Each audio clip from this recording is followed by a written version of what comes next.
Налоговая служба информирует об изменениях сроков оплаты имущественных налогов. Межрайонная инспекция номер 5 предупреждает жителей Якутска, поселка Житай и Намского района об изменениях срока имущественных налогов физических лиц.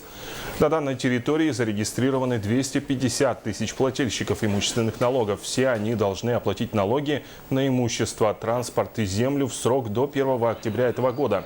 Инспекторы сообщают, что на сегодняшний день налоги заплатила только треть плательщиков. В случае неуплаты налогов до конца месяца должников ждут пени и штрафы.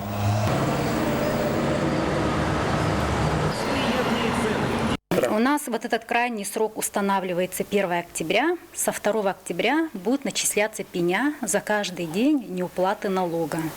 Дальше, конечно, пойдет взыскание в судебном порядке через службу судебных приставов и так далее. Но я бы хотела сказать нашим гражданам, что мы эти налоги уплачиваем в местные бюджеты, то есть бюджеты тех муниципальных образований, где мы непосредственно проживаем. И от того, как мы будем своевременно уплачивать, зависит и то вот социальное, так скажем, благополучие того региона, где мы живем.